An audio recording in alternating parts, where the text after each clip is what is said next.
I'm Mehdi Hasan. Welcome to Deconstructed. Another week, another so-called immigration crisis. The midterms are around the corner and the racists and nativists are out in force. If the media is to be believed, the United States is about to be overrun by hordes of terrorists and criminals from Central America. And we're not just talking about Fox News or Breitbart, we're talking mainstream media organizations. ABC News called it the caravan crisis. The Associated Press, AP, ran a piece headlined, "A ragged growing army of migrants resumes march towards US." I mean, seriously, an army marching towards the US? What, to invade and occupy this poor, weak, defenseless, borderless country? Come on, this is a, quote, caravan of innocent men, women and children, unarmed people, the most vulnerable of the vulnerable, refugees, asylum seekers, people fleeing violence and persecution, and yes, extreme poverty too. They come from countries, by the way, like Honduras, which the US helped destabilize by backing violent coups and turning a blind eye to state-sponsored violence and persecution. To follow Donald Trump's lead and present these people as an assault on America, that is an assault on our country, is irresponsible, dishonest, alarmist, and racist. Even if all 7,000 people make it across the border into the US and claim asylum, which is highly unlikely, that would only represent around 1% of all US asylum cases. 1%. And in that caravan, you have some very bad people.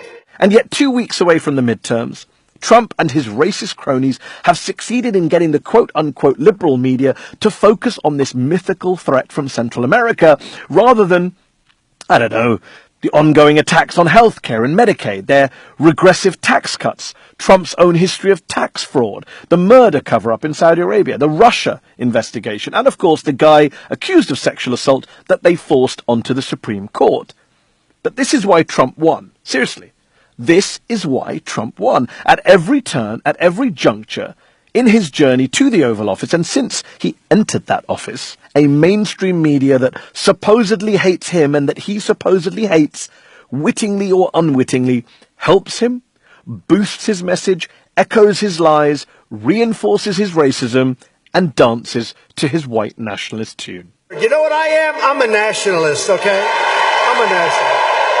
What's so frustrating is that this bogus immigration crisis centered on this caravan distracts us from what really has been an immigration crisis at the border, a moral and political catastrophe at the border, the so-called separation of migrant kids from their parents by the Trump administration. There are still 66 kids held in detention, still, even now, who were quote-unquote separated from their parents. One of those children is under the age of 5. In total, remember, more than 2,500 kids were torn apart from their parents by this administration. A lot of those parents, hundreds of them, have already been deported from this country. Then there are the unaccompanied kids who came to the US alone. There are more than 12,000 of them now being held in detention. 12,000! That's more than 5 times the number that were in custody 18 months ago, and a record high. It's barbaric. It's a moral disgrace. It's a crime. And it should be, in a normal world, it would be a political catastrophe for the president that caused it. And yet Trump carries on with his presidency, as if all is fine with kids at the border. Children were taken from their parents against their will, without their consent, sometimes without their knowledge, by the United States government. They were stolen. Oh, we're taking your kid next door for a shower. The kid never comes back. Oh, your son or daughter will be right here waiting for you when you get back from your court hearing. They aren't. A baby is torn from her mother's breast whilst in the middle of feeding. That's theft, plain and simple. And let's not forget what has happened to some of these kids in detention. We've seen reports of kids who were assaulted, handcuffed to chairs, forced to drink toilet water, held down and injected with sedatives and antipsychotics which left them unable to walk. So this is a story of theft, of child abuse, and of racism all rolled into one. Let's be clear about that. But here's what the President of the United States thinks. They look so innocent. They're not innocent. These kids are not innocent, he says. Disgusting. Seriously. Even by his standards, disgusting. And look, I get it. The Obama administration did some horrific things when it came to immigration and border security, from deporting millions of people to detaining unaccompanied kids. President Obama has deported more undocumented workers than President Bush did. 2 million undocumented immigrants have been deported from the U.S.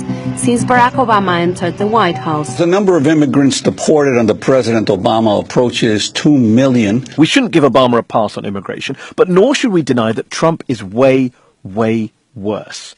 And one of the main reasons he's worse is because his immigration policy isn't a reaction to an actual migrant crisis, to increasing numbers at the border, or even to pressure from the press or the public. It's a product of, it's motivated by white nationalism.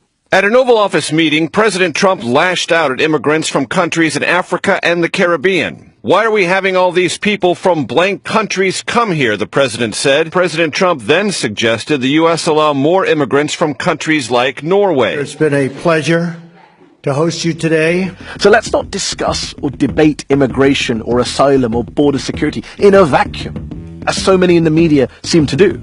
Let's discuss it in the context of a presidency that is driven by white nationalism, an administration that has no qualms stealing, detaining and abusing migrant children in order to appease its racist base and to get that basis to come out and vote for more of the same.